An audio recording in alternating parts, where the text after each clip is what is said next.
నిత్యం క్రమశిక్షణ గురించి మాట్లాడే మంచు మోహన్ బాబు కుటుంబం ఇప్పుడు బజారున పడింది. సింపుల్గా చెప్పాలంటే క్రమశిక్షణ తప్పింది. చిన్న వివాదాలను కూడా బజార్లో పడేసి కొట్టుకోవడం మంచు ఫ్యామిలీకి రివాజుగా మారింది. ఇక ఆస్తుల పంపకాల విషయంలో మంచు విష్ణు మంచు మనోజ్ కు మధ్య గొడవల పతాక స్థాయికి చేరినట్లు తెలుస్తోంది. ఇక మంచు విష్ణు మోహన్ బాబులు ఒకే ఇంట్లో ఉంటున్నారు, కానీ మంచు మనోజ్ మాత్రం బయట ఉంటున్నారు. మోహన్ బాబు యూనివర్సిటీ నుంచి విద్యా సంస్థల వరకు వాటికి ఉన్న భూముల విషయంలో అన్నదమ్ములకు చాలా రోజుల నుంచి గొడవలవుతున్నాయి. అయితే విద్యా సంస్థలను తండ్రి మోహన్ బాబు విష్ణుకు అప్పగించారు. ఈ విషయంలో మొత్తం పెత్తనంతో పాటు ఆర్థిక వ్యవహారాలను కూడా తన మిత్రుడైన వినయ్కి అప్పగించారు విష్ణు. ఈ స్కూల్స్ కాలేజీ వ్యవహారాల్లో మంచు మనోజ్ ను దగ్గరకి కూడా రానివ్వడం లేదట. దీంతో మనోజ్ ఆగ్రహంగా ఉన్నాడు. దాదాపు ఏడాదిగా ఈ గొడవ జరుగుతోంది. అయితే డిసెంబర్ 7వ తేదీన ఆస్తుల పంపకాల కోసం కొంతమంది లాయర్లు అలాగే తెలిసిన బంధువుల మధ్య పంచాయతీ పెట్టించారు మోహన్ బాబు. అప్పుడే స్కూల్ విషయంలో గొడవలు జరిగినట్లు సమాచారం. ఒకరికి స్కూలు ఒకరికి యూనివర్సిటీతో పాటు మరో ఇంజనీరింగ్ కాలేజ్ ఇవ్వాలని భావించారట. కానీ స్కూలుకు విలువైన భూములున్నాయి. దీంతో ముందు భూములను కూడా సమానంగా పంచాలనే చర్చ జరిగినట్లు సమాచారం. ఆ తర్వాత ఈ విషయంలోనే మాటామాటా పెరిగింది. అయితే మంచు విష్ణు మంచు మనోజ్లు ఇద్దరు ఉన్నప్పుడు ఆస్తుల పంపకం జరిగితే కొట్టుకుంటారన్న ఉద్దేశంతో విష్ణును పంపించేశారు మోహన్ బాబు. విష్ణు తరపున తన భార్య ఇద్దరి దగ్గర బంధువులను ఉంచారట. మధ్యవర్తి మోహన్ బాబు. కానీ పెదరాయుడిలా సమానంగా ఆస్తులు పంచాల్సిన మోహన్ బాబు పెద్ద కొడుకు వైపు ఉన్నాడనే కోపం మనోజ్కు ఉందని తెలుస్తోంది. దీంతో చిన్నరాయుడిలా మనోజ్ తిరగబడ్డాడట. మాటామాటా పెరగడంతో గొడవ జరిగింది. అయితే ప్రతిసారి ఆస్తుల పంపకంలో విష్ణు తరపున వినయ్ జోక్యం చేసుకోవటం మనోజ్కి అసలు నచ్చలేదు. దీంతో అతను బయటకు వెళ్ళమని హెచ్చరించాడట. దీంతో ఆ గొడవ ఇంకా పెరిగి ఒకరినొకరు చొక్కాలు పట్టుకున్నారు. ఆ తర్వాత వినయ్ అనుచరులు మనోజ్ మీద దాడి చేశారు. ఆ సమయంలో మోహన్ బాబు అతని సతీమణితో పాటు మనోజ్, విష్ణు, అత్తగారి వైపు కుటుంబ సభ్యులు కూడా ఉన్నారట. కానీ మనోజ్ పై దాడి జరగడంతో అతను ఎదురు తిరిగాడు. మనోజ్ ఒక్కడే కావడం, వినయ్ అనుచరులు డజన్ మంది ఉండడంతో గొడవ తీవ్రమైంది. ఆ దాడిలో మనోజ్ కు గాయాలయ్యాయి. తనను కొడుతున్నారని డైల్ 100 కు కాల్ చేశాడట మనోజ్. తనను కాపాడాలని, ఆలస్యమైతే చంపేస్తారని, నా భార్యపై కూడా నా తండ్రి దాడి చేయించాడు, ప్లీజ్ తొందరగా రావాలని కాల్ కట్ చేశాడట మనోజ్. దీంతో పహాడీ షరీఫ్ పోలీసులు వేగంగా అక్కడికి చేరుకోగా మోహన్ బాబు గొడవ పెద్దదవుతుందని మీడియా వరకు వెళ్లే అవకాశం ఉందన్న భయంతో పోలీసులకు సర్ది చెప్పి పంపించేశారు. అంతేకాదు మనోజ్ ను కూడా మోహన్ బాబు బయటకు పంపించారట. కానీ పోలీసుల నుంచి మీడియాకు సమాచారం అందింది. మోహన్ బాబు ఈ గొడవను లీక్ కాకుండా ప్రయత్నం చేశారు. అంతేకాదు విష్ణు అనుచరుడు వినయ్ అతని మనుషులు దాడి చేయడంతో గాయాలైన మనోజ్ తన మీడియా జర్నలిస్టుల మిత్రులకు కాల్ చేసి విషయం చెప్పాడు. ఆ తర్వాత ఓ ప్రైవేట్ హాస్పిటల్కి వస్తున్నానని చెప్పడంతో మీడియా అక్కడికి చేరుకుంది. అక్కడ డాక్టర్లకు చూపించుకోగా పొత్తి కడుపులో, వెన్నెముకకు, ఎడమకాలు పిక్క భాగం, చేతికి గాయాలయ్యాయని డాక్టర్లు ధృవీకరించారు. ఎక్స్రేలు, స్కానింగ్లు చేసిన తర్వాత మెడిసిన్స్ ఇచ్చి పంపించారు.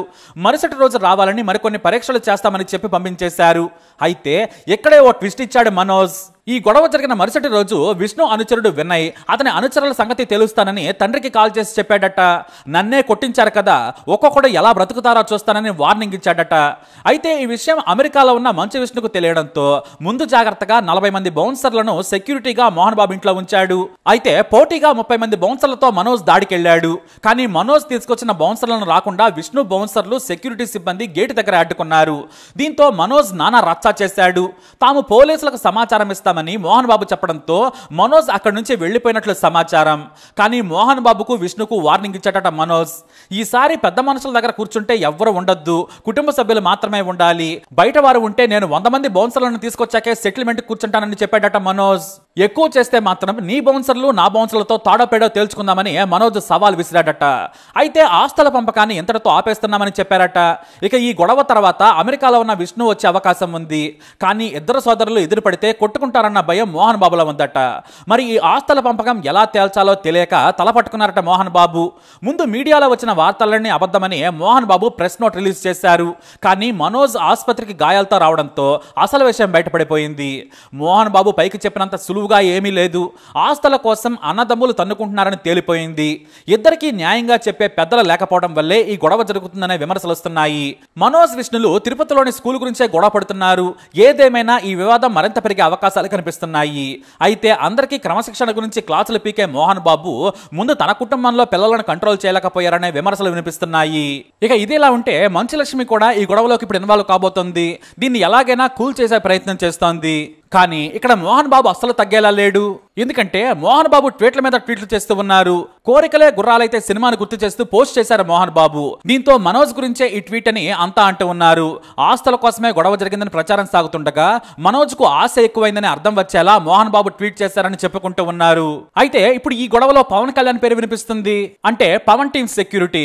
మనోజ్ తరపు బౌన్సర్లలో పవన్ కళ్యాణ్ కు ఒకప్పుడు సెక్యూరిటీ టీమ్ గా పనిచేసిన వాళ్ళు కూడా ఉన్నారు. దీంతో మనోజ్ కు పవన్ పరోక్షంగా సపోర్ట్ చేస్తున్నారు అనే వార్తలు వినిపిస్తున్నాయి. కానీ ఇది ఎంతవరకు నిజమో తెలియదు. ఇక మనోజ్ కి పవన్ కి చాలా మంచి బాండింగ్ ఉంది. మనోజ్ పక్కనే పవన్ బాడీ గార్డ్స్ కనిపించడంతో ఈ వార్తలకు మరింత బలం చేకూరింది. మరి ఈ గొడవ ఇంకా ఎంత ముందుకెళ్తుందో చూద్దాం. ఈ న్యూస్ పై అప్డేట్స్ కోసం మా ఛానల్ ఫాలో అవ్వండి. అలాగే తప్పకుండా సబ్స్క్రైబ్ చేసుకోండి.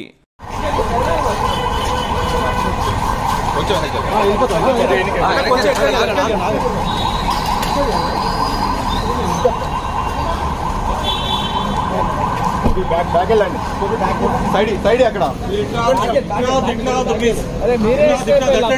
మీరే సైడ్ కవర్ చేసుకోవచ్చు అంటున్నా. మాకంటే పక్కరండి సార్ పక్కరండి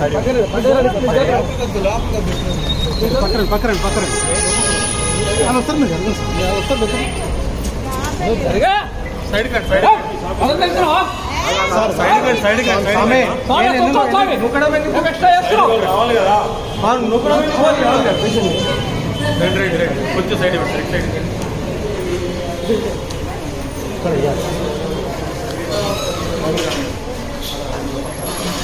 కొంచెం దూరం నుంచి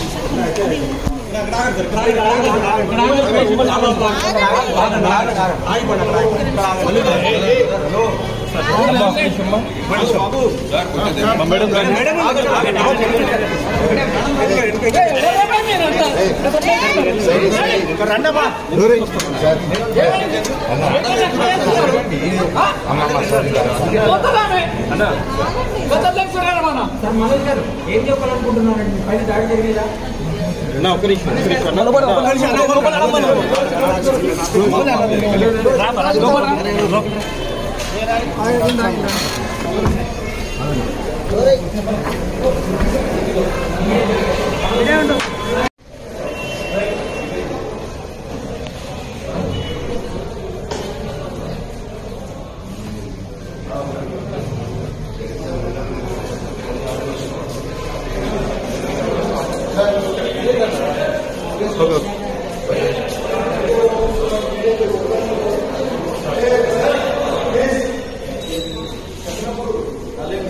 అక్కడికి తీసుకొని ఇంటికి ఒకటే